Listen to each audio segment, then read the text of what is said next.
Zodiako pereisim tarpiškai per žvaigždes. Kas atsitinka su naktį? Naktį reiškia Dievas pasitraukia, ateina sąlyginai vėlių ir velnių, ano pasaulio tamsos buveinė dvasios, pasaulis visiškai pasikeitęs. Jeigu mums šiandien atrodo, kad naktį tiesiog tik apšvietimas pasikeitė, tai senoji filosofija viskas pasikeitė, viskas. Viskas pasikeitė, dievai, erdvė, viskas pasikeitė. Čia daug kalbėti. Tai dabar žvaigždės, kurios atsiranda dangaus skliaute, labai buvo svarbios, nes jų išvaizdos arba išsidėstymų kaita pasikartodavo irgi per metus. Jeigu Saulės kelią reikia statyti stulpelius ir matyti, kaip tiksliai jisai pasikartoja per metus, tai žvaigždžių tiesiog tu žiūri ir įsidėmi ryškesnės žvaigždžių grupės ir matai, kad tuo metu laiku jos teka, arba aukščiausiai iškylę, leidžiasi, matomos, tos trys padėtys irgi čia svarbios. Teka, pakilo, nusileido. Visiška ta pati Saulės filosofija. Iš žvaigždžių bus tas pats, kaip su Saulė. Stebėdavo įsidėmėtinas žvaigždes, kada jos teka, kada pakyla ir kada nusileidžia. Dar stebėdavo, kada Saulė leidžiasi, kas teka priešingoje pusėje. Kada Saulė teka, kas leidžiasi priešingoje pusėje, ar ne? Čia kas teka priešingoje pusėje, kai Saulė leidžiasi. O kai Saulė teka, kas leidžiasi priešingoje pusėje. Kitaip sakant, tos kardinalios padėtys, 1, 2, 3 virš horizonto, jos buvo panaudotos žvaigždžių judėjimo apibūdinimui. Ir atsiranda dėmesys žvaigždėms didesnis, kurios yra Saulės kelyje. Nes būtent Saulės kelyje, to juostoje esančio žvaigždė, Saulei leidžiantis teka, Saulei tekant leidžiasi, arba kulminuoja kitos, kurios tuo metu yra. Tai tas juosta, jinai yra labai svarbi ir mes savo tradicijose turim tos juostos vieną labai gerai žinomą žvaigždyną, kuris išlieka, žinios apie kurį išlieka iki šių dienų, tai Sietynas. Arba Plejados, Tauro žvaigždyno, padrikasis žvaigždžių spiečius, kuris atpažįstamas daugelio. Pradėkim nuo pirmo, vakarinė laida. Helekal, tai kai leidžiasi paskui Saulė. Saulė leidžiasi ir Sietynas leidžiasi iš paskos, bet reiškia dar tiek nutolęs, kad galima jį matyti.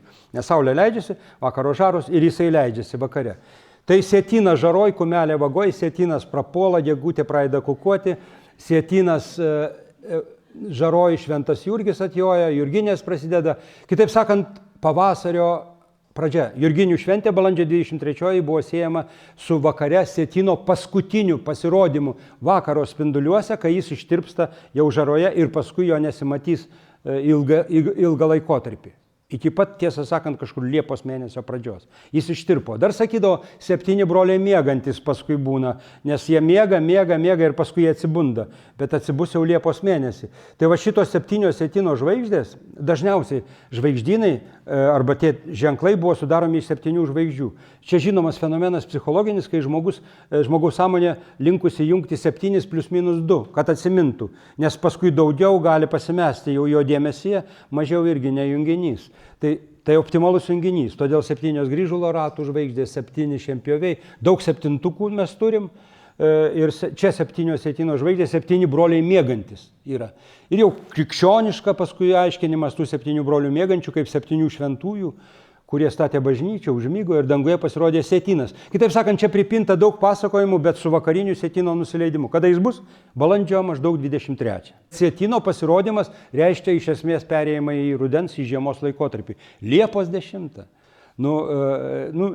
Tai aišku nepajausi tos gal šalčio, bet rugpjūčio jau pradžioje viskas persirita. Ir kuo aukščiau tada Sietynas pasirodęs matysis, aukščiau kiekvieną vakarą, vis aukščiau. Iš pradžių tu tik paryčiui matai, ne prieš Saulei tekant. Paskui ateis diena, kai tu matai, Saulė nusileido ir jis, reiškia, jau jis matosi. Ir paskui tu matysi, o Sietynas lyg auštant ateina į pietus, bus rugsėjo 10 maždaug, rugių sėjos metas. Tai Pretorijus yra užrašęs, kai Sietynas lyg auštant ateina į pietus, auštant, reiškia, tu keliesi, išeini į lauką. Tai jeigu Liepos mėnesį, tai Saulė tekės, Sietynas dar vos matosi tik teka, jau pietuose aukščiausiai žyba visų grožių. Metas rugius sėti. Ir čia Sietyno vardas atitinka jo pagrindinę reikšmę išgyvenimui žmonių. Sėja buvo vienas svarbiausių dalykų. Būtent Sietynas aiškiai labai ryškiai parodo, kada reikia sėti. Metas rugius sėti. Paskui jau jisai rodys lapkričio gruodžio mėnesiais, kai Saulė atsidurs priešingoje padėti negu Sietynas, jisai eis per dangų, kaip vasarą eina Saulė. Saulė nusileido, Sietynas patekėjo. Vidurnaktį Saulė žemiausiai, Sietynas aukščiausiai. Sietynas bus Saulės keliais. Tu galėsi pagal Sietyną nakties valandas, kaip pagal Saulę dieną pasakyti. Sietynas leidžiasi, tu į Saulę tekės. Nusileido, žiūrėk, patekėjo Saulė. Tai lapkričio, gruodžio, jau ir spalio mėnesį Sietyną naudodavo kaip naktinį laikrodį ir pagal jį nustatydavo tikslę nakties laiką. O čia tos trys padėtys, vakarinė heliakinė laida, kurią aš pasakiau, Saulė leidžiantis iš paskos jisai leidžiasi, vakarinė kulminacija irgi yra toksai laikas, kai Saulė leidžiasi, o jis yra aukščiausiai. Tai čia mano susieta, čia aš angliškai skaičiau, 15 vasario. Tai būna. O teka vakarinė, Saulė leidžiasi, Sietynas teka priešingoje pusėje, trečias, siejasi su 23 rugsėjo, tai rudens lygiadienis. Rudens lygiadienio laikas rugsėjo 23, maždaug 20, Sietynas priešingoje pusėje negu Saulė. Viskas paprasta. Ekliptikoje eina Saulė, kai Sietynas atsiduria tam tikrose padėtyse, jis rodo tam tikrą metų laiką. Virš horizonto būdamas. Žmonės jį labai sekė. Tai Sietynas viso pasaulio tradicija. Okeanija, kur tik matosi Sietynas, tai būna pats svarbiausias markeris. Dar galbūt tauta nežino zodiako ženklų visų, bet čia vienas iš zodiakinių ženklų, kuris, nėra tautos, man net atrodo, kurios neturėtų Sietyno žinių apie Sietyną ir nenaudotų kaip kalendorių. Tai dabar rytinė heliakinė teka, kaip pasirodo pirmą kartą po to nematomumo prieš Saulę. Tai va 10 Liepos, tai yra 7 broliai miegantis. Tada jis vis aukštėja ir prieš Saulę tekant jisai, pavyzdžiui, aukščiausiai šviečia. Saulė teka, rytinė kulminacija vadinama. Irgi rugsėjo 15, čia per rudens lygiadienį. Tuo metu rugsėjo mėnesį jisai juda taip. Rytinis kosminis jo nusileidimas. Saulė teka, o jis leidžiasi. Tai yra, čia apie Advento pradžią, gruodžio, tais Advento. Kitaip sakant, čia mano paskaičiuotos tos datos, ką jis atitinka ir tai yra orientyrai, kuriuos žmonės galėjo tom datom naudoti, nustatyti pagal Sietyną. Žinoma, keičiantis šimtmečiam laikui šitas dalykas nestovi vietoje, jis irgi slenka pamažu, kaip kalendorius mūsų. Tarsi senas ir naujas stilius parodo, kaip viskas išsiderina, bet Sietynui dėmesys niekada nepranyksta. Gali jisai pasislinkti, galima naujas reikšmės jam priskirti, bet jis būtinai bus naudojamas svarbiausia metų veiksmams, žemdirbystėje šiuo atveju, tai žemės ūkio darbam ir kalendoriniam šventėm nustatyti. Oriono žvaigždynas, tai šienpjoviai lietuviški vadinami. Tai va šitoj vietoje čia irgi nuotraukos, kur maksimum žvaigždžių išspausta, iš tikrųjų matosi plikatimi va šitos 3 žvaigždės einančios įkipai ir 3 žvaigždutės, tik gero regėjimo žmonių, gal išskiriamos, kad jos čia 3 apačioj. Tai panašu į kultuvą žmonėm būdavo, į grėblį, į ką dar? Į kultuvą, į grėblį, į dalgę ir į dalgį. Tai ir naudodavo. Šienpjoviai čia jau yra vėlyvas pavadinimas, vadindavo iš tikrųjų pjovėjai, tai pagal jo padėtį nustatydavo, kada rugiapjūtė prasideda, nes jis pasirodo rugpjūčio mėnesį jau pradeda rodytis. O šienpjoviai čia kažkokia klaida, nes kai šienapjūtė jo nesimato. Tai pjovėjai, senesnis pavadinimas pjovėjai, kulėjai arba kultuvas dar vadindavo. Kulėjai, nes kai jis eina žiemą kaip Saulė per dangų, irgi tą patį kaip Sietynas lapkričio gruodžio mėnesiais, viduržemėje, ne, tai keldavosi žmonės kulti pagal pamatymą. Jis sakė, o kultuvas, matydavo kultuvą, arba jeigu eidavo pjauti, rugiapjūtės skydavo 3 broliai pjovėjai, eina eiliai vienoje, tos 3 žvaigždės, o iš paskos, tos apačioj žvaigždutės, kuria ryšėjos, jos eina iš paskos ir ryša nupjautus rujus į pėdus, seka iš paskos. Tai Orionas irgi, čia yra, aš rodau dabar klasikinius žvaigždynus, kurios viso pasaulio tautos išskiria ir teikia jiem didelę reikšmę vien dėl to, kad jie yra šalia ekliptikos ir labai ryškus ir įsidėmėtini. Šalia Saulės kelio, tai gali būti kaip Saulė kalendoriniais markeriais.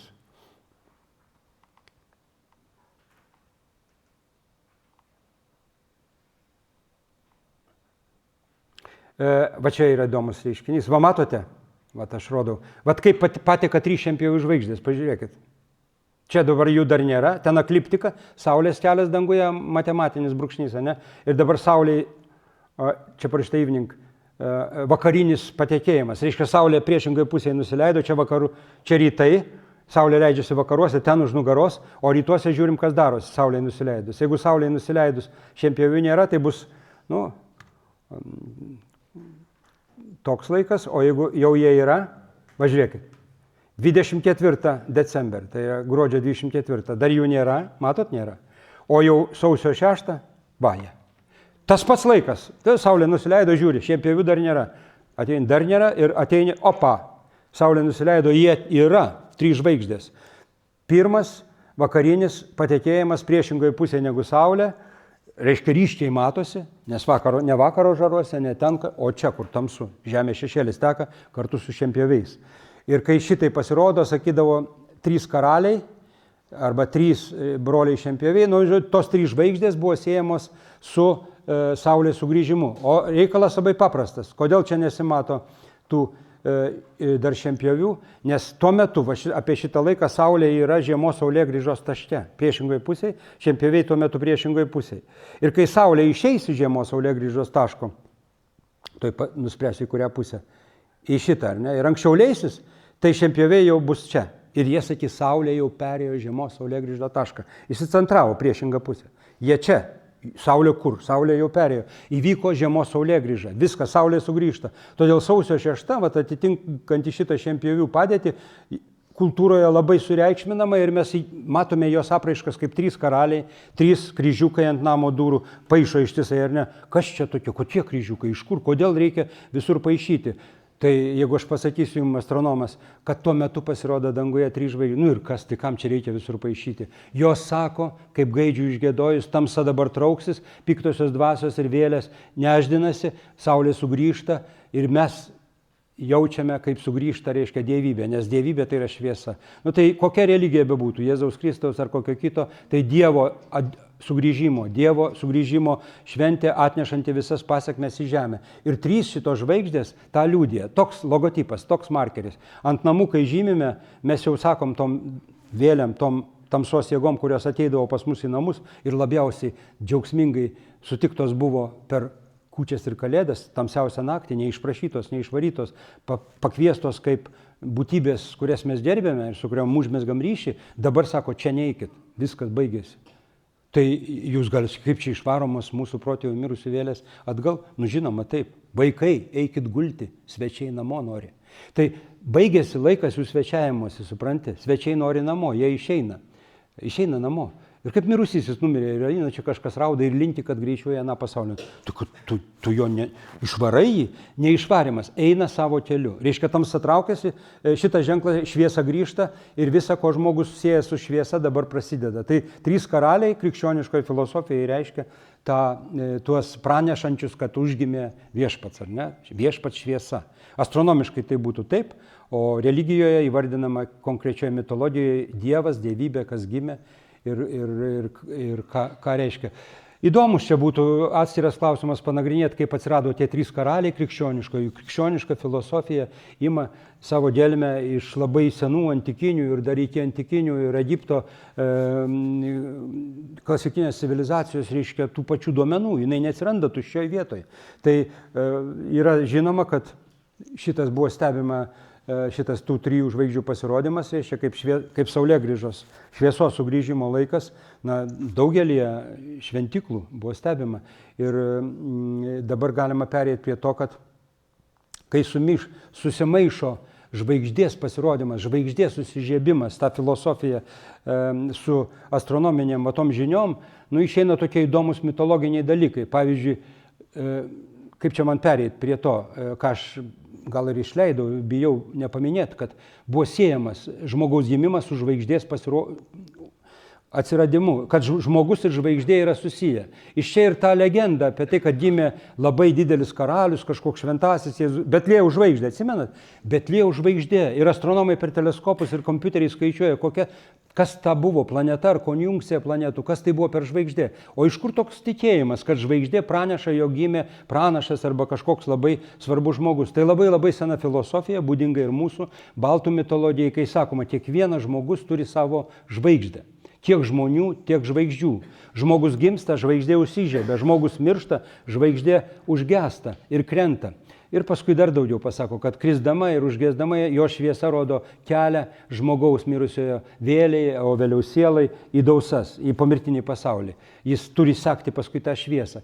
Tai čia reikėtų stabtelti trupučiuką ir pakalbėti apie žvaigždžių, pažiūrėjau, ar laiko astrologijai man dar liko, tai ir užbaigsiu kažkaip, apie žvaigždžių ir žmogaus ryšį. Va čia tikra astrologija. Kas čia per pasaulėžiūrą? Čia vėl grįžtam prie kosmologinio modelio, apie ką kalbame. Žemė plokščia, aplink vanduo, akiratis, blynas toksai, virš galvos gaubtas, užgaubtas, ar ne?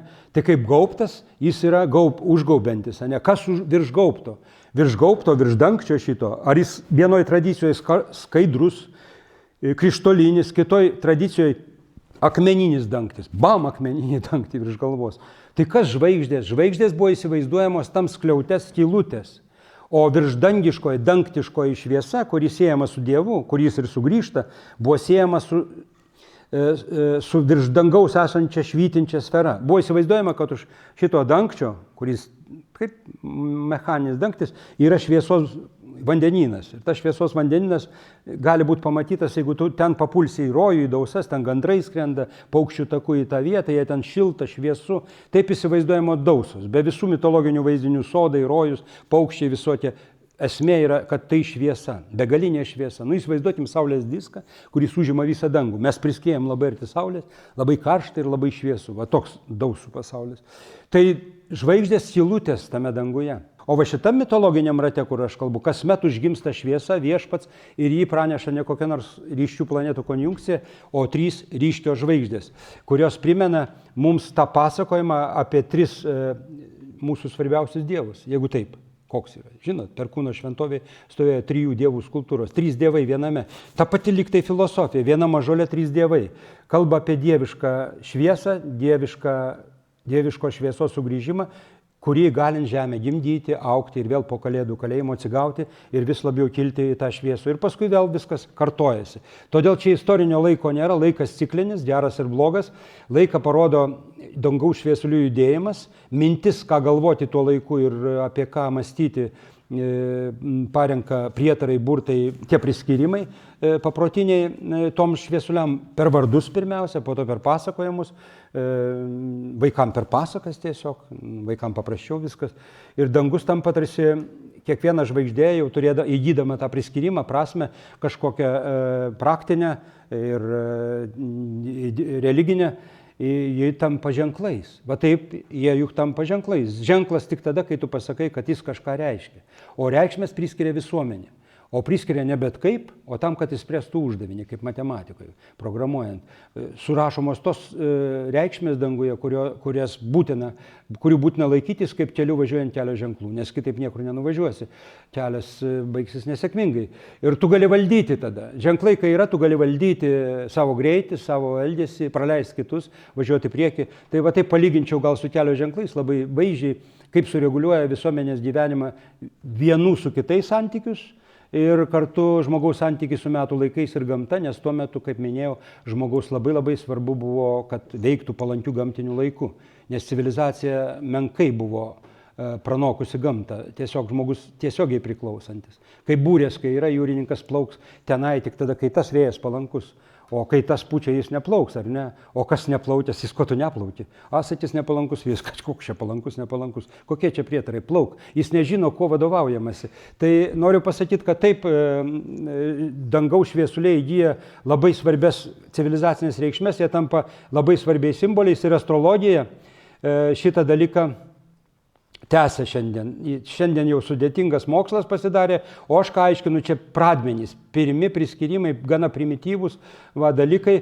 Tai dar vieną šitą parodau jums apeinant dėl žvaigždžių, kad irgi turiu pasakyti, kad svarbu grįžulo ratai. Jūs žinot šitą žvaigždyną, čia jau geriausiai žinomas šiuolaikinio žmogaus žvaigždynas, 7 žvaigždės, kurios keliauja savo ratu apie šiaurinę žvaigždę. Ir aš čia rodau įvairias padėtis tų grįžulo ratų. Tai yra, parodysiu porą savybių grįžulo ratų, be kurių žmonės irgi,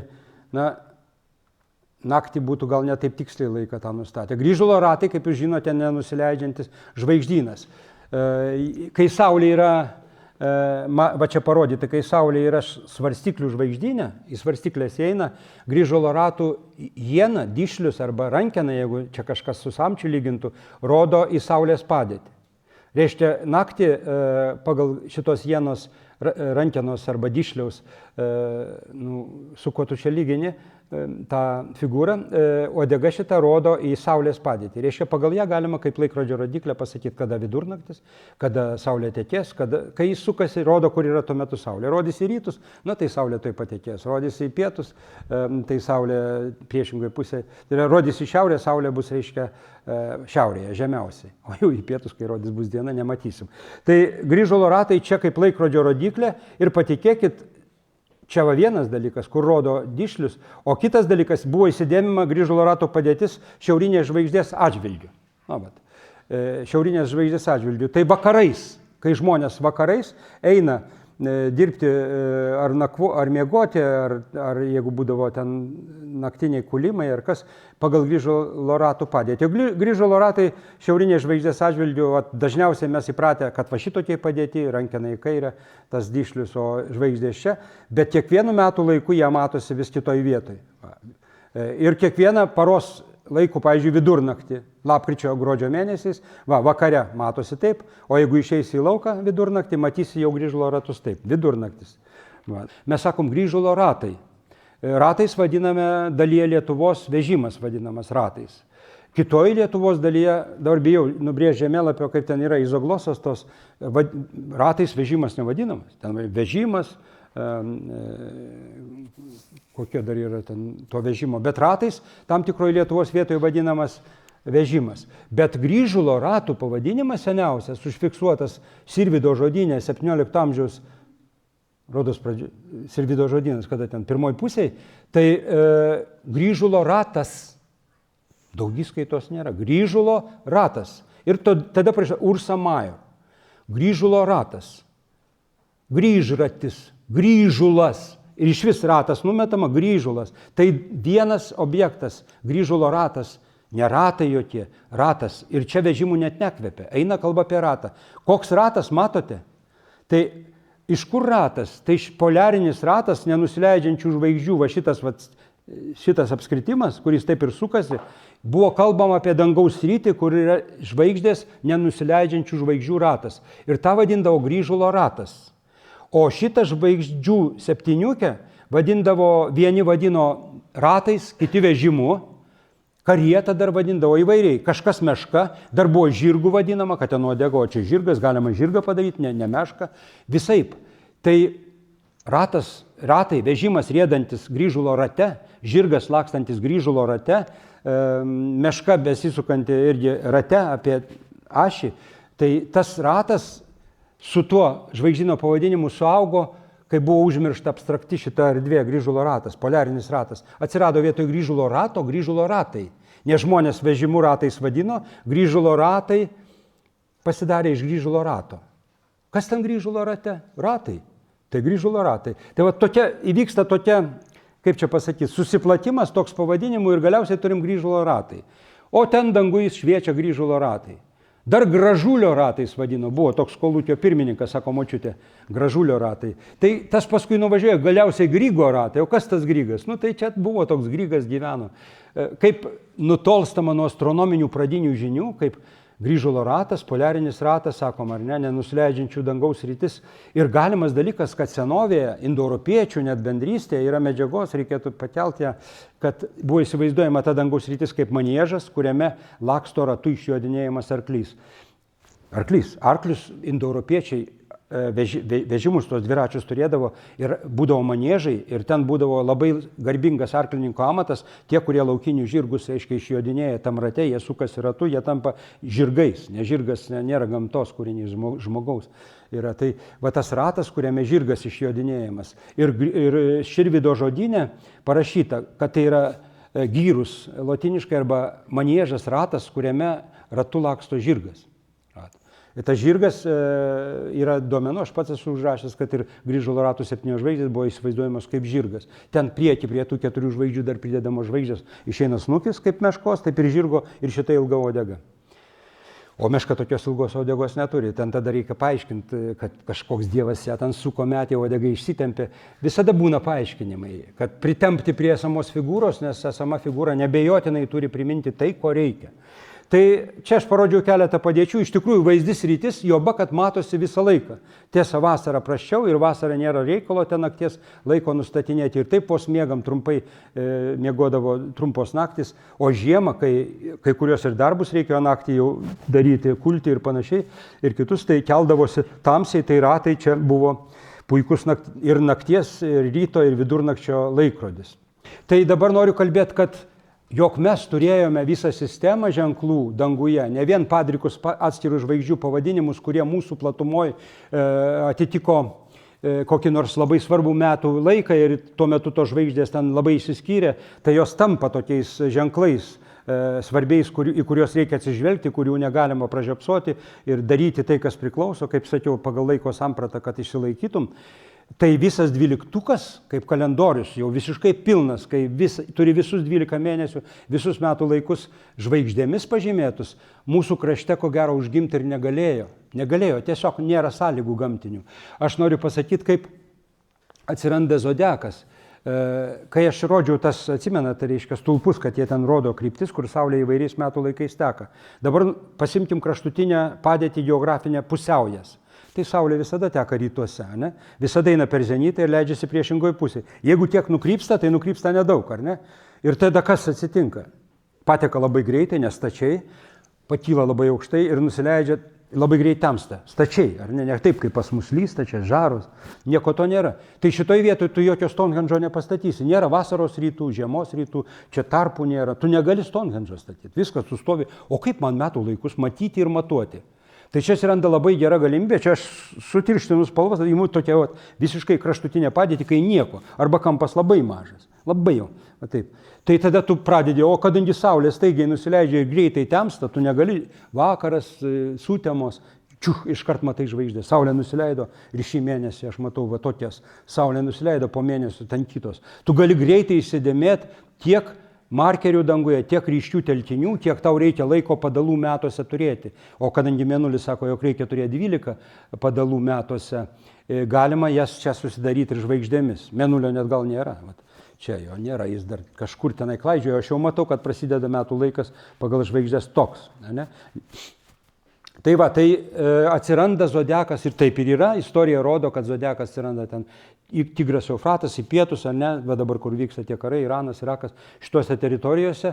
Ir paplinta iš ten per Viduržemio jūrą, keliauja į Romos graikų pasaulį ir iš ten keliauja ir manoma, nors yra mokslininkų, kurie mano, kad jis užgimė atskirai įvairiose vietose, žmonės panašiai mąstė, panašiai galvojo, bet tokia europocentristinė teorija arba babiloninė teorija, kad jis keliauja ir į Aziją, ir į Indiją, kad tai yra to paties zodiako užgimusio Babilonijoje ir išplėtoto, reiškia paskui graikų, romėnų maždaug, reikalas, kad tai ta pati sistema, o tautos keičia pagal savo papročius. Kažkas skorpionus mato, tai skorpionai ten gali būti, kažkas tokių nemato, bus jų kažkokie vaizdiniai. Tai iškart užbėgdamas už akių savo tam tyrimui, aš ir knygą apie tai parašęs, skaitant dangaus ženklus lietuviško zodiako pėdsakais vadinasi, čia išnagrinėta visos menkiausios žinutės, nuotrupos, kas gali teikti, leisti teikti ir įrodyti, kad mes žinojome 12-uką, visą sistemą ženklų, nors išliko tautosakoje tik tai nuotrupos toj liaudės medžiagoj, kurią tu bandai dabar užrašyti. Tai kaip atsitikt galėjo?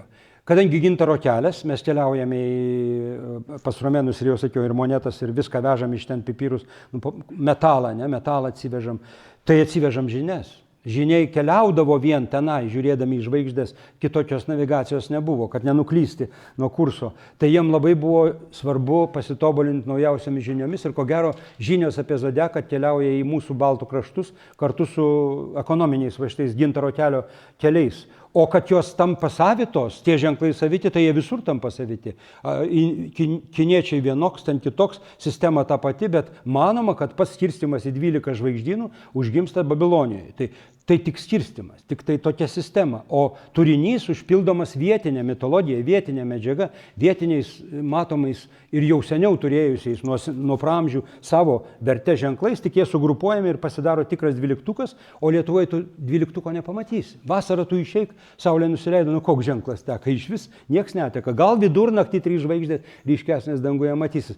Pati aplinka nepalanki kurti žvaigždžių kalendorių, tik įsidėmėti ryškesniems šviesuliam, ypač tamsiom metų naktimis, kai jie tampa labai svarbus, tai tik tai dalis dangaus pažįstama. O tas 12-ukas kaip abstrakcija, nes, sakau, ne viską gali ir pamatyti, jau atkeliauja į Lietuvą, man atrodo, seniai. Ir štai istoriniai šaltiniai, aš čia dabar sakau, kad rašo, kai rašo apie mūsų baltų religiją, visada pažymi, kad žyniai, čia labiausiai geriausiai žinoma Žynys Lizdeika, mūsų mitologinis ir istorinių šaltinių ir metraščių asmenybė minima, beveik jau laikoma vos ne istorinė asmenybė, jau taip įpratėmės prie šito mito, kad kai kalbam apie jo gebėjimus, apie jo žinias, nes žynys tai žinios, tarp tų žinių išskiriama 2 dalykai, kad jisai buvo žvaigždžių moksluose pagal pagoniškus bėgimus išmokintas, reiškia. Ir prieš tai, reiškia, sakoma, kad čia aš išskyriau būtent, kad žvaigždžių moksluose pagal pagoniškus bėgimus. Originaliai rašoma taip: v naukach gviazdarskich, vedluk bėguf poganskich, viežzberstvach snuf vykladach byl vysvičionai. Tai čia ta antra dalis neišversta. Žvaigždžių bėgimuose, žvaigždžių judėjime, reiškia, buvo išmokintas ir burtininkavime ir sapnų aiškinime buvo išmokintas. Reiškia, Žynys užsiima dvasiniais dalykais, aiškina sapnus, burtininkauja ir žino žvaigždžių bėgimai, tai judėjimai, žvaigždžių judėjimą. Tai įdomu, tai čia toks dangiškas ir čia dvasinis sapnai, burtai, religinis dalykas. 2 dalykai, ką turėjo tikrai visi žyniai žinoti, o paskui jau visos kitos žinios. Čia kaip bazinis tas. Tai va, ir čia, va, pavyzdžiui, yra tokia Bychovco kronika, 16 amžius, čia rašoma apie tai, kaip romėnų kilmės lietuvių kilmės iš romėnų legenda. Jūs žinote, ne? Kad lietuviai kilo iš romėnų, čia pasakojama. Tai kaip pasakojama, kaip atvyko jie čia. Rašoma, kad tie romėnai, kai vyko jau iš savo, reiškia, ten Romos imperijos bėgo nuo persekiojimo, tai pasiėmė vieną astronomą, kuris žinojo žvaigždės. Bet kurį kelionę tuo metu rėmėsi astronomų, kurį žinojo žvaigždės, ne GPS navigatorium, o eina žmogus, kurį žino žvaigždės. Tai ir kelionės ekonominės, gintaro kelias, eina prieš tai astronomas, o visi eina gintarų prekiauti, visą kitą grįžta astronomas. Tai aišku, kad jisai ten nuėjo ir paėmė tą žinias. Čia kaip netiesioginis pagrindimas to, kad zodiakas turėjo atkeliauti iš ten. Dabar Enėjus Silvijus Pikolominis, tai yra buvęs popiežium beje, yra dvasininkas, 15 amžiaus 1477 metų išleistoje knygoje perteikia tokio Jeronimo, nežinau, čia bus, Jeronimo keliavusio po Lietuvą ir krikščiujusio lietuvius, reiškia, nešusio krikščionišką tikėjimą įspūdžius. Tai tarp tų įspūdžių jisai jau dar bendravo tada su žyniais, nes jis krikštijo nekrikštus, tai jau dar buvo ne tik žmonės paprasti, bet ir žyniai, jie valdė. Ir jisai sako, kad jisai susidūrė, tas Jeronimas iš Prahos, tai buvo kokie 1405 metus, su žyniais, kurie šventykloje turėjo didelį akmeninį, geležinį kūjį. Koks jis dydis, rašo, kad didelis kūjis, o dydis neaišku koks, bet didžiulį netgi rašo, taip, latiniškai ten. Ir kad tas kūjis, paklausti žyniai, kodėl jie tą kūjį čia šventykloje garbina kaip kažkokį ypatingą daiktą, jie pasakė, kad tai yra nepaprastas kūjis, šituo kūjų zodiako ženklai išvadavo saulę tada, kai ją buvo galingas valdovas įkalinęs į tvirtą bokštą ir pasaulyje stojo tamsa ir viskas pradėjo mirti. ir šaltį. Tai atėjo į pagalbą tada zodiako ženklai, jie paėmė šitą didįjį kūjį, sudaužė bokštą, išleido saulę ir vertas pagarbos įrankis, kuriuo mirtingieji atgavo šviesą. Taip ir parašyta, kuriuo mirtingieji atgavo šviesą. Reiškia, tai yra nepaprastas daiktas. Ir čia kas, aišku, visiems tyrinėtojams iškart užkliūna. Zodiako ženklai, kūjų? Kokie zodiako ženklai? Mūsų mitologijoje, tautosakoje. Jokių zodiako ženklų nėra. Iš kur zodiako ženklai? Gal čia kokia klaida? Nu ir jeigu aš čia gilinčiausi labai smarkiai, turėčiau ir kitų šaltinių parodyti, būti visiškai sąžiningas. Yra to paties rankraščio variantai, šito knygos variantai, dar pirmesni už šitą, kur yra parašyta, jog milžinas. Ir milžinas atėjo tada Saulė į pagalbą, gigantam. Jisai sudaužė bokštą, išvadavo Saulę. Tai va, tai kai kurie tyrinėtojai sako, čia kažkas milžinas buvo iš tikrųjų, o paėmė ir pavadino zodiako ženklais. Kokiais sumetimais? Kodėl? 2, 3, 4, 5 leidimo pataisė kažkas, kad ne joks milžinas, o zodiako ženklai. Tai va šitie visi dalykai daug klausimų kelia, bet aš turiu atsakymus, tai gal nesigilinsiu dabar į detalės, turiu paaiškinimą, kaip atsiranda tie zodiako ženklai vietoj milžino ir kas čia vyksta. Dabar antras šaltinis, kuris mini tiesiogiai zodiako ženklus, tai yra vadinama labai įdomi kronika, vadinama Ryvijaus kronika, Johanas Friedrichas Ryvijus, 17-18 amžius, kompiliacinė tokia kronika, kuri atseit tenai perrašyto žinios iš senesnio dar metraščio, kuris yra 16 amžių datuojamas, bet jis neišlikęs, atseit Ryvijus persirašė tas senasias žinias iš Lietuvos istorijos, kurią parašė Rotundas. Toks Rotundas. Rotundas žinomas kituose istoriniuose šaltiniuose minimas. Ir kas ten yra parašyta? Kad Vilniuje katedros vietoje, kur dabar stovi katedra bazilika, buvo reiškia, šitoj vietoj, kur stovi katedra bazilika, buvo šventovė Perkūno ir to Perkūno šventovės aprašomi matmenys. Maždaug, jeigu taip dabar pervesti į žinomus matmenys, nes tam buvo archeologiniai duomenys, atkasta ta vieta, tyrinėjant katedrą, tai maždaug kažkas būtų tokio 21 metras ant 28, 21 metras ant 21, va toks kvadratinis statinys, kurio viduje buvo Perkūno stovylas, stabas, stovėjo aprašyta, kaip jis buvo įrengtas, buvo tokia pakyla, ant jo stovėjo jisai pietų pusėje, šventykla neturėjo stogo, tik tai aptvertos sienos, o viduje to aptvaro buvo laiptuotas aukuras iš 12 laiptelių, kiekvienas laiptelis buvo paskirtas zodiako ženklui ir žiniai iš atskiro bokšto stebėjo Saulės kelią ir perėjimą iš zodiako ženklo į kitą, ir kai tas įvykdavo, skelbdavo naujo mėnesio pradžią. Reiškia, kiekvieno ženklą, kai Saulė išeina iš vieno, pereina į kitą. O ant kiekvieno iš 12 laiptelių buvo, kai Saulė pereina į kitą ženklą, deginama vaškinė to zodiako ženklo atvaizdas figūra. Ne jau tikras gyvūnas, o iš vaško nulipdyta figūra. Danguje ištirpsta to žvaigždės Saulės spinduliuose ir ištirpsta čia liepsnoje, reiškia, va taip vaškinė auka tokia. Pažymint laiko kaitą, kad mėnuo kitas prasideda. Tai šitą prašo Narbutas, kurį šitą šaltinį pirmas pamini savo 19 amžiaus veikale Lietuvos istorija, kuri laikoma falsifikatų, romantiko, pramanais, šitą cituoja, o vėliau atrandamas tas originalas šaltinio Mokslo akademijoje, dabar turi numerį ir nebejotinai autentiškas ir priskiriamas 17 amžiuje arba sąvartai iš 17-18, pats šaltinis, jį galima nuėjus pamatyti tenai. Tai va, tai mes turim nebejotinus liudijimus, čia nebejotinai. Ten dar buvo milžinas, o paskui zodiako atsiranda, kažkas darė korekciją 2-3 leidimo, ką jis turėjo omeny, o čia pasakyta aiškiai, šita šventykla buvo skirta Perkūnui, joje buvo aukuras su 12 zodiako laiptelių. Saulės judėjimas buvo stebimas. Narbutas savo 19 amžiaus to istorijoje rašo, kad dar žymu varpinės bokšto patiniai daly, kuri manoma išlikusi nuo senesnio to pirmojo bokšto, iš kurio žiniai stebėjo žvaigždės ir Saulę, įmūrytos plytos. Nes nepasakiau, kad kai metai baigdavosi, į to bokšto pagrindą įmūrydavo tų metų ženklą. Reiškia, metas, kiekvienas turėjo savo ženklą, metai. Ir ženklas buvo įmūrymas. Kam to reikia, nežinau, kad įmūrėjama plyta. Ten paskui eina skaičių magija, tiek plytų tų buvo, tiek spėjo įmūryti, tik vėliausiai krikščionybė, kai atėjo ir pradėjo griauti tą šventovę, buvo įmūryta paskutinė plyta, ant kurios buvo 2 kryžius. Dvigubas kryžius. Tai šitas parašyta tuose istorinėse šaltiniuose. Ir kitą dieną po Velykų ten parašyta, pirmoji ranka pakilo prieš šventovę ir ją pradėjo griauti. Aš paskaičiau, kada tai buvo. Kaip ten parašyta? Įmūrijo ir iškart kitą dieną, tai buvo po Velykų, reiškia, naujieji metai buvo pavasarį, nes mūrija, kai metai baigėsi parašyta, o griaut pradeda kitą dieną po Velykų, tai labai lengva paskaičiuoti ir išėjo, kad tai buvo balandžio 23, Jurginės, Bajorė. Tai va tada metai, tada buvo ir Saulė tada iš zodiako ženklo pereina į kitą ženklą, būtent va apie šitą laiką. Ar ne?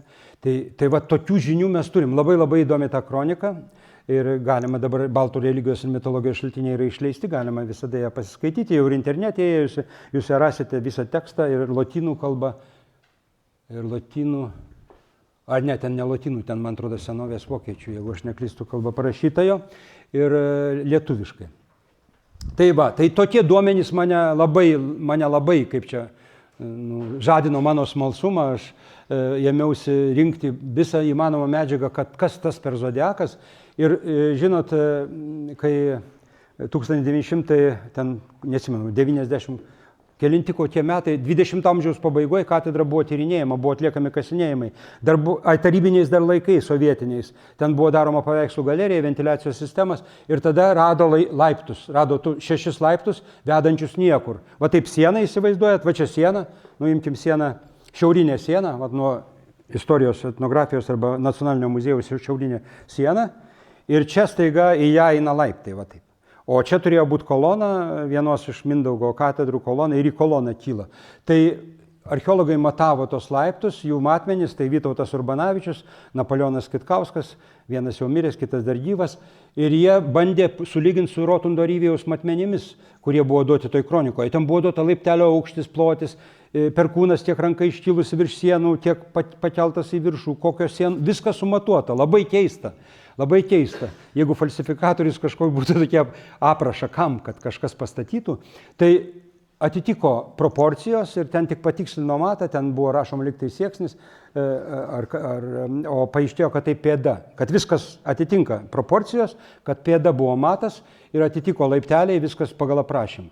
Tai mes turime archeologinius įrodymus, kad toks aukuras zodiakui skirtas buvo, dabar kokie zodiako ženklai.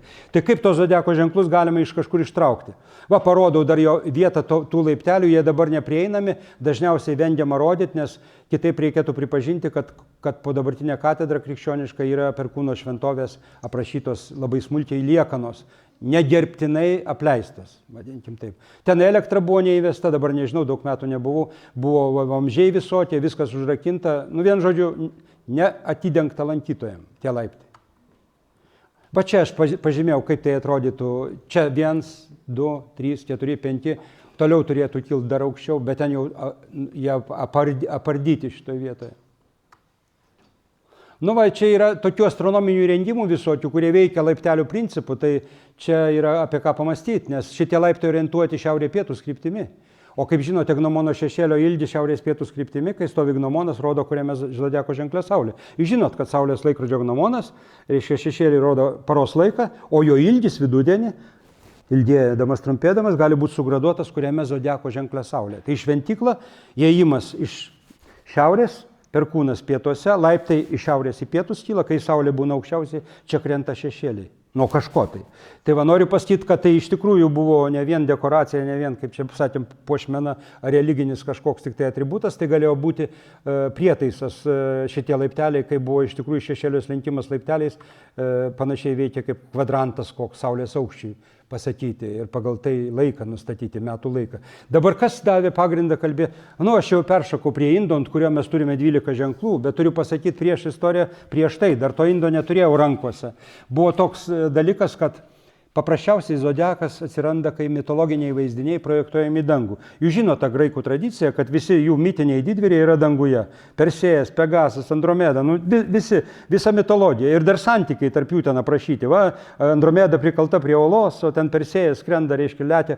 Kas jie tokie? Ir tu gali išėjęs turėti salę pilną vaizdinių priemonių vaikams po žvaigždėtų dangum pasakoti apie savo mitinę istoriją. Tuo metu dar kažkas nukristų, perliuktų, su tokiu įspūdžiu išeitų ilgam atsiminę viską. viską ir visą gyvenimą prisiminė savo vaikam rodytų. Tai ir man kilo mintis, jeigu mūsų mitologija labai sena, mūsų papročiai labai seni, kalba labai sena, tai tie vaizdiniai, kurie turėjo būti suprojektuoti į tuos ženklus, jie išlikę. Tik jie nesusėti su žvaigždėm. Mes negalim pasakyti, kur tas mūsų mitologinis veikėjas ten danguje, kur tas milžinas, kur tas kažkas tai. Ir kas tai galėjo būti? Kokius mūsų protėviai vaizdinius galėjo užsirašyti danguje, zodiake. Tokius panašiai kaip ir ta tauta, iš kurios mes tą zodiaką, sakysim, nusikopinom, ar ne? Ar kaip čia pasakyti? Supratom, pažinome. Tai taip teko nagrinėti jau nebe astronomiškai, o kaip etnologui, mitologui jau persikvalifikuoti, žiūrėti mitologinius vaizdinius. Ir ieškoti, ar koks mitologinis vaizdinys neturi ryšio su dangum. Kad sakytų, o va šitą paskui metė ten kažkas į dangų ir jis dabar šviečia danguje žvaigždėmis. Va ten, va. Ir žiūri ekliptikoje. Ne? Tai tokių žmonių labai mažai. Visi žino Sietynas, Grįžulo ratai, Paukščių takas ir pavienės tas žvaigždeles, kurias, sakiau, jau nuo seno žmonės žino. Ir aš radau vieną žmogų, Petrą Zablocką, kuris man daugiau pasakė. O prieš tai aš pats dar ir to žmogaus nerasdamas tiesiog paėmiau Saulės išvadavimo mitą panagrinėjau. Juk zodiakas siejamas su Saulės išvadavimo mitu, kad galingas valdovas suskaldo bokštą, išleidžia Saulę. Kada tai gali vykti? Kažkurio metu, kai Saulė sugrįžta, ar ne?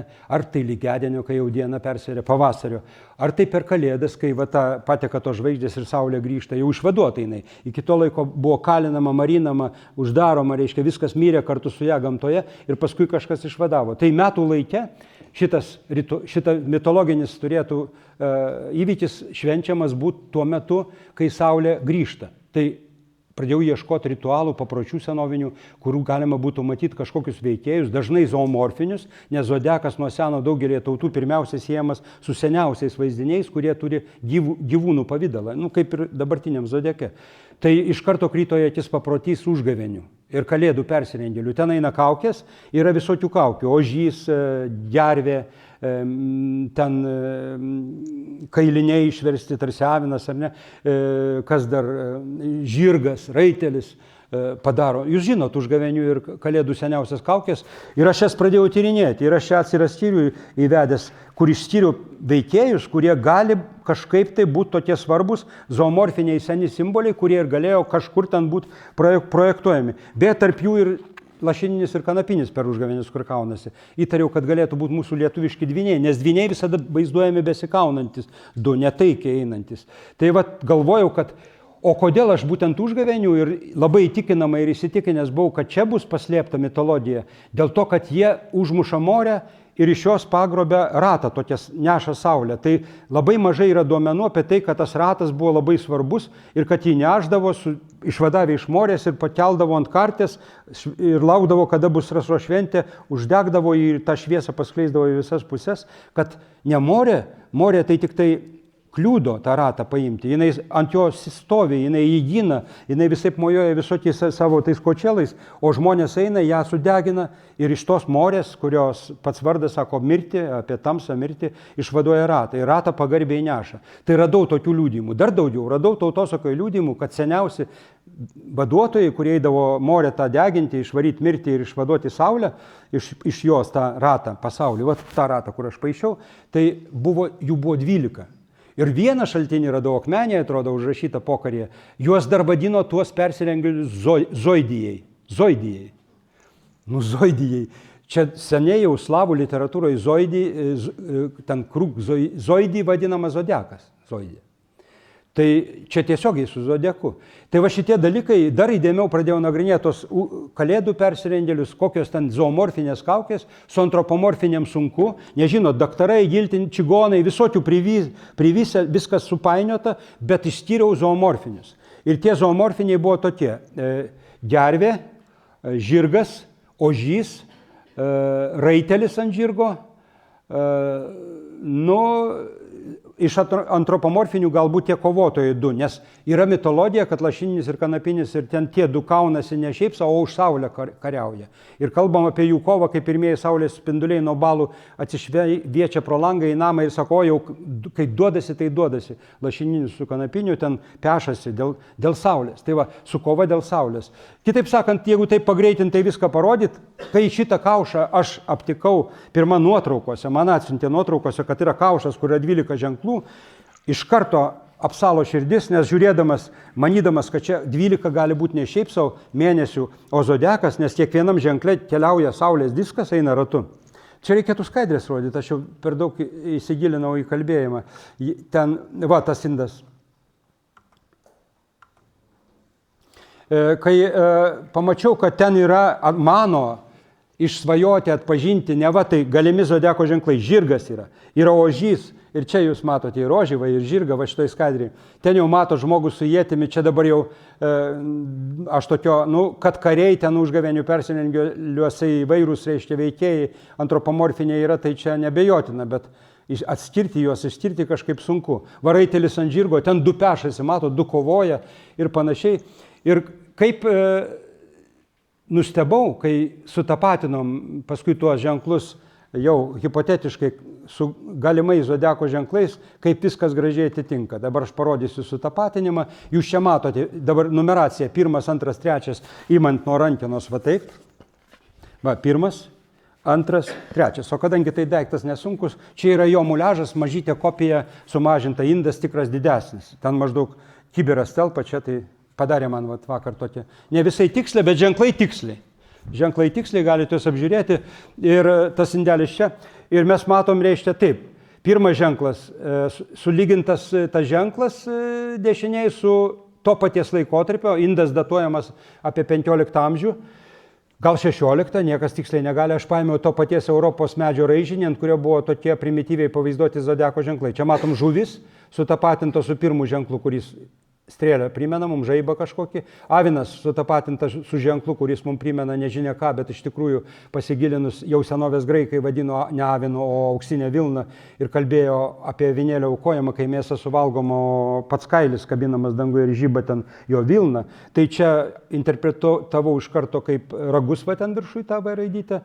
Kaip ir avino ženklas, miniatiūra kairėje pusėje, nemato tą ragai yra ten viršui, ir čia vilna yra, kudlos, kailis, avikailis, bei užgavėnių kaukė. Avino paties per užgavėnės labai nepamatysi, bet išversti kailiniai, kudlotas toksai, va, laksto su kaukė, tai yra įprasta labai būdinga kaukė ir jos reikšmės paskui, kai jas nagrinėjai, labai atitinka avino filosofiją. Toliau mes matom vietoj tauro, kur matot jaučio pusę, tenai matosi jaučio pusė. Ir galima tą jaučio pusę susėti su žirgo galva ir ausimis, pažiūrėkit, ta pirmoji dalis 1:1 šitam raižinį, bet paskui pratęsta ten žirgas ir raitelis. Raitelio galva atsidurtų tauro žvaigždynė, maždaug būtų sietynas. Sietynas būtų galvos rytį. Jeigu mes bandytumėm iš tų pačių žvaigždžių pamatyti, reiškia, tą kažką, tai tokio į raitelį panašaus. Nu, gal, aš nežinau, ar čia kažkur yra tas pavaizduota, tai pažiūrėsim. Baisiai. Tai ir visi kiti ženklai labai gražiai gula ir pagal filosofiją, o vėliau, kai pradedi aiškinti tų simboliniai pažymėtų ženklų turinį, reikšmių turinį, o kaip jis atsekamas pagal tautosaką ir mitologiją, kas buvo kalbama apie avikailį, kokie ritualai su juo atliekami, kas žinoma apie raitelį ant žirgo, koks tai raitelis, vytis, šventas Jurgis, kitaip sakant, mitinius veikėjus, tai ir labai įdomiai sugula ir astrologinės prasmės dabartinės ir šitų mūsų baltiškų ženklų filosofija. Tai va, grįžau gal šiaip ne taip prie raitelio, dabar pereikim, na gal ir čia galime parodyti. Va, jisai čia, šitoj vietoj. Va, jisai čia vietoj, jo galva atsidūrė ten taurė tarp sietyno žvaigždžių. Na, o dvyniai kaunasi, vienas turi ietį, kitas peilį rankose ir Hevelijaus atlasuose ir senuose dvynių atvaizduose visada du kaunasi. Jeigu susikabinę už rankų ar apsikabinę netgi, tai greičiausiai imtynės, negu kad taikus apsikabinimas. Tai čia labai aiškiai pavaizduota besikaunantis, dabar vietoj vėžio ir liūto, vietoj vėžio, būtų čia vietoj vėžio šitas, vietoj liūto turime šitą. Du paukščiai. Kaip matote, jie simetriškai viens į kitą atsigręžia. Ten ant kaušo matote. Tai Saulės perėjimas iš Vėžio į Liūtą, reiškia, būtų tas simetrijos taškas tarp jų dviejų snapų. Taigi po tų dviejų paukščių trečias paukštis bus gervė. Jisai atitinka mergelę. Va dabar čia antras paukštis, vietoj liūtas vietoj liūto. Šitoj vietoj, va, tie du paukščiai čia, jie taip atrodo. Tada mes turim gervę, mergelę. Gervė yra mergelė. Toliau, svarstyklė. Svarstyklių vietoje matote du saulės diskus, vienas apačioje užlenktais spinduliais, kitas dešiniai viršui tiesiais ir tarp jų galima įžiūrėti liniją, tarsi svarstyklių svirtelę. Ir čia abi saulės horizonto atžvilgių keliauja savo kelią. Reiškia, ta pati mintis kaip svarstyklių, kai viena lėkštė ir kita kalba apie dienos ir nakties pusiausvyrą svirtelių atžvilgių, čia horizontas ta svirtelė. Tai tiesiogiai, tiesmukiškai pavaizduota pusiausvyrą tarp dienos ir nakties, tarp saulės kelio po horizontu ir virš horizonto. Vietoj skorpiono elnias ir elniukas ir be dviejų saulių dar per vidurį matom skritulį, kuris galėtų būti aiškinamas kaip mėnulis, nes jeigu čia dvi saulės, viena naktinė, kita dieninė ar dar kaip nors, viena ta, kuri vos šviečia, kita jau atsigavusi nauja, tai gal elnias atneša tą naują saulę, o ten galėtų būti pilnas mėnulis. Bet čia tada labai įdomi informacija. Jūs patys pagalvokit. Pilnatis skorpione. Ką tai reiškia? Tai va, tai pilnatis skorpione. Taip būtų, ne? Nes šitas... Įdomu tai, kad elnias, po to, kai aš išleidau savo knygą, 12 metais pirmas leidimas pasirodė, aš gavau tais pačiais metais airių tyrinėtojo, kuris tyrinėjo piktų, tai yra airijos keltų genties raižinius ant akmenų, ženklus. Jis prie išvados, kad Europos tautos, šiaurės rytų Europos tautos turėjo skorpioną įsivaizduoti kaip elnę. Tai mane vėl, galvoju, objektyvizacija, kažkas kitur iš kitos medžiagos prieina išvados, kad ta žvaigždės ir randa įrodymų savo kultūroje, kad tai buvo ne skorpionas, iš kurgi ten skorpionas, elnias. Nes tai va, ir čia yra šitas įdomus žvaigždynas, šiuo atveju, kur čia mes peršokom. Į tą elnę. Jis eina mūsų platumoje žemai, tas elniukas, jeigu elnio žvaigždės galima pamatyti šitas, va šitą dalį, tai tas elniukas, tik tai jo šitą ragų, norint pamatyti visą šitą, reikėtų važiuoti maždaug į pietų Ukrainą, dar trupučiuką piečiau, tada jis jau pakyla tenai. Va čia liūtas ir vėžys. Matot, dabar man pasisekė ištrauk skaidrę. Liūtas kairiai, astronominis junginys, čia aš nieko nepridėjau rankos, vėžys dešiniai. Vėžio, tarp vėžio šitų ryškesnių žvaigždžių yra prakartas žvaigždžių spiečius, tarsi povo žvaigždės, kas turi gerą regėjimą, ten mirga marga. Matot, kaip nesunku iš tos pačios figūros mintiškai padaryti du paukščius, snapais vienas į kitą atsisukusius. Dar vieną kitą žvaigždutę pridėk, iš čia ne visos pažymėtos. Dabar gervė. Tai svarstyklės. Elnias. Ir dabar ar nenumes manęs atgal elnias? Šaulys. Šaulys, žmogus su strėle. Atpažįstama idėja, strėlė yra esmė, o tas, kas ją valdo, kas ją neša ar lanke, ar rankoje, yra milžinas va toks eina, herojus kažkoks, ar ne. Ir ožiaragis galiausiai. Ir štai va šitas, prie šito staptelsim paskutinis vandenis. Ir jau, jeigu ožiaragį matėt, tai lygiai taip pat kaip dabar galima sakyti, pavaizduotas tiesiog ožiaragis su dideliais ragais, tai čia turime vandenį, vietoj vandenio turime žirgą. Ir labai įdomu, kad saulė ant nugaros tenai žirgo, o jos šnervės prie jo kamanų mes matom pjautuvą. Ir šitas pjautuvas įspūdingas, ar tai jo nasrai žioti, tu kiek nori klausinėk, bet latvių daina, labai sena mitologinė, apie Dievo žirgą, kurį apdainuoja, kuris esas baltas, kaip Pegasas, keliauja ne žemė, o dangumi, ant balnelio saulė teka ties kamanom mėnesėlis. Pavadėlių galuose auseklytis ritinėjasi, žvaigždės. Tai ties kamano mėnesėlis, Dievo žirgo saulė ant balnelio, mes matom šitą vaizdinį. Dieviškas žirgas turi jauną mėnulio pjautuvą. Astronomas, kai esi, tu žinai, kad vandenio žvaigždynė šitoj vietoj, o aš paskui parodysiu, kaip tai atrodo, gal man čia bus dar skaidrė, nes aš čia ne tą rinkinį pasiėmęs čia. Tai ir ant knygos aš antro leidimo uždėjau šitą dalyką. Kodėl šitą dalyką aš uždėjau kaip patį reikšmingiausią ženklą? Ogi todėl grįžtu prie to, ką aš sakiau, kad radau žmogų, kuris apie šitą žirgą man pasakojo ir paskui rodė net planetariume. Tai Petras Zablockas, gimęs 309 metais, jau buvau ir kaušą, jau viską, ir aš jį apklausinėjau, sakau, kokie yra žvaigždynai. Jis man nupiešė daug žvaigždynų įvairiausių, kurių paprasti žmonės nepiešia. Įtarimas kilo, kad jisai iš kažkur pasiskaitė ar prigalvojo ir klausiu, kodėl tu, iš kur tu tiek daug žinai. Sako, mano tėvas mane visą laiką Petrai, kai būdavo Giedrai, irgi Petras tėvo vardas, buvo einam ir tiesdavo šieno ant pievos ir sako, man viską rodė, aš atsimenu. O jam jo tėvas. Ir sako, tarp visų tų žvaigždžių, kaip pasakoja, sako, yra Jonai žirgas danguje. 12 žvaigždžių ant kamanų, ant čia, ant kojų, ant odegos. Labai gražus žirgas. Sakau, tai kur jį pamatyti? Nu, sako, yra danguje, galima, dabar aš tau neparodysiu, vasarą čia visą kitą ir aš niekada jau jo, atrodo, nesutiksiu, nebus tų galimybių. Jis sako, yra danguje labai ryškios žvaigždės 4, tokį didelį kvadratą sudaro. Mes vadiname stalu, aitvaru arba voku. Visi žino šitą asterizmą, žinomas stalas, jam pavadinimas tarp kitko ir vokas galbūt, aitvaras čia jau savotiškas mūsiškis, kad tai yra Pegaso kvadratas. Tai įdomiausia, kad Pegasas ir pats yra žirgas, Pegaso kvadratas, tik nėra zodiakinė juosta, aukščiau trupučiuką. Tai sako, Jonai atsistoja, va išties delną, va taip, va. Ir kai ištiesi delną, tas žirgas mūsų apačioj žemiau. Ten yra vandenio žvaigždės, nežinau, kokia skaidrė bus čia, ar aš tą parodžiau, kaip tai danguje atrodo, gal ir ne. Čia tiesiog su mitologiniais kitais žirgais lyginu, čia jau iš Skandinavijos, ten saulė, žvaigždės. Čia, va. Jūs matote Pegasą viršui, matote? Taip, matote Pegasą. Po Pegasų matote tą ištieskį delną apačioj. Ką jūs matote? Matote vieną žuvį, tą pietinę vadinamą, tai pietinę, rytinę, čia reikėtų sakyti, pietinę, sakykime, kurį pietus nuo žuvų visos figūros. Galva po Pegasų, tai būtų galva žirgo. Vandenio ta figūra, tas toks, ta figūra, kur išeina žirgo kūnas, uodega ir kojos. Ir galva dabar prijungus vieną žuvį, jūs matote žirgą. Čia nieko aš nejungiau, tiesiog galima matyti žirgą. Tai va tas Petras sakė čia, daugiau dar Pegasas viršui, o kairė dešiniau virš žirgo ir nuo Pegaso dešiniau parašyta Ekualeus, žirgelis. Tai graikai turėjo didįjį žirgą, mažąjį žirgą šitoj vietoj. Ir dar radau, kad babiloniečiai dar ten aukščiau turėjo gilioje senovėje dar vieną savo žirgą, babiloniečiai.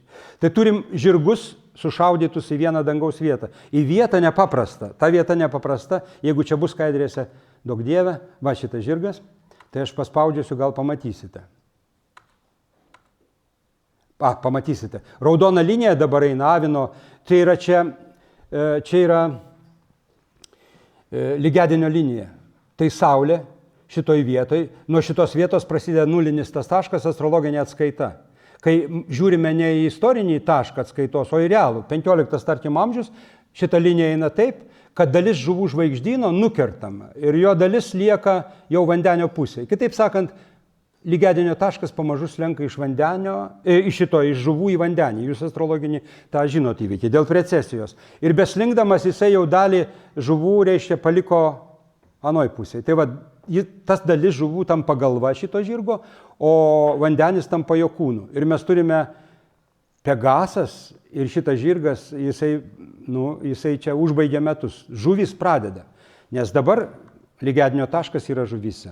Visi žino, kad pamažu slenka į vandenį ir vandenio era artėja, tai čia aišku, bet dabar va yra taip. Ir 15 amžiui tai buvo, taigi kai mes matom ten ant kaušo, kas padaryta, ta dalis žuvų priskirta šitam žirgui, galva patapo, mes matome tikrą zodiako vaizdą. Iš karto kaušo piešiniai pavirsta ne dekoracija, o tikrų žvaigždėlapių, atspindinčių to laiko, kai buvo gaminamas kaušas, tikram dangaus vaizdui. Ne tam vaizdui, kurį galbūt atsivežė iš gintaro kelių mūsų protėviai, kai ten istoriškai ir toliau Avinas pirmų ženklų tampa. Čia pirmas ženklas žuvis, bet to strėlė, atsimenate aš rodžiau strėlę, kad negrįžus, jūs matote tą strėlę, va ta žuvų dalį strėlę su antgaliu į viršų, o antra dalis to trikampio žuvų atsiribojantis baigėsi nieko. Jeigu pamatysit ant kaušo, ten nėra tos galvos, jinai nutraukta, todėl yra toks kaip žaibas strėlė. Kiniečiai irgi matė, daug kas mato danguje, nes ten daugiau ryškesnių žvaigždžių nėra, jos ir šitos neryškios, sako žaibas, trenkiantis į vandenį. Radau tokią kinietišką medžiagą. Tai čia pirmas ženklas. Paskutinis yra vandenis. Ir vandenis yra žirgas. Čia jisai dėl to, ant knygos viršelių, kad parodyti, jog kol tu neturi įrodymų, kad tavo vaizdiniai ant kaušo, tavo vaizdiniai iš tautosakos, mitologijos buvo projektuojami į dangų, tu gali bet ką suprojektuoti į dangų. Taip atsiranda nemoksliniai metodai, ezoterika, kai žmogus mano, o man primena ten Grįžulo ratus. Dar daugiau kažkas sako, žiūrėk, mūsų kaimai ant žemės žiniai pastatė Grįžulo ratai išeina iš dangaus žiūrint. Žmogaus protas visą laiką sieja figūras, asocijuoja, bet čia nėra mokslas. Tau reikia bent vieno, kuris pasakytų taip, čia sakai žirgas, man atrodo, kad jis atitinka tą. Mes iš tikrųjų turim žirgą ir ten matėm tenai, pasižiūrėk, yra. Paskui aš tą žmogų vežiau į planetariumą į Vilnių, jis parodė man tenai pirštų. Tai va, tai aš manyčiau, kad šitas žirgas, šitą visą rekonstrukciją, visą teoriją per žmogų, kuris išlaikė tradiciją ir atsimena, įteisina. Ta hipotezė tampa labai įtikėtina. Dar daugiau, tas žmogus Petras Zablockas kalbėjo, kad danguje yra žvaigždynas kūjis. Ir pjautuvas. Ir aš sakau, kūjis ir pjautuvas. Ar ne čia netarybinių laikų ženklai? Ne, sako. Čia pirmieji darbo įrankiai, kuriuos Dievas atnešė ir padovanojo žmonėms. Jie yra ir danguje, kūjis ir pjautuvas. Kodėl kūjį? Čia pabrėžiu, kad kalbam apie tą kūjį, kurio to išvadavo Saulė. Reiškia, tie mitiniai vaizdiniai buvo projektuojami į žvaigždės ir mūsų tradicijoje. Ne vien žemdirbiški sietynas, Grįžulo ratai, tokie paprasti dalykai, mitologiniai didvyriai, kurie išvadavo Saulę ir Saulė keliaudama per šitos ženklus, praeina visą ciklą nuo savo įkalinimo tamsoje iki išsivadavimo. Ir visą šitą istoriją matyt zodiako ženklų tarpusavio santykiai atspindi. Galbūt galima dar daugiau iššifruoti, padaryti, kokie jų tarpusavio santykiai, ką reiškia vieno ženklo santykis su kitu, koks ten eina žmogus su strėle, kas ten joja ant žirgo, kodėl tie du pešasi, kodėl čia ožys, o kokią Saulę atneša elnės raguose. Tai vat, visą tai aš bandau aiškinti Saulės išvadavimo mitų, kuris yra paliudytas paminint zodiaką. Ir atvirkščiai, zodiakas aptinkamas kalbant apie Saulės išvadavimo mitą, kai Saulė išvaduojama.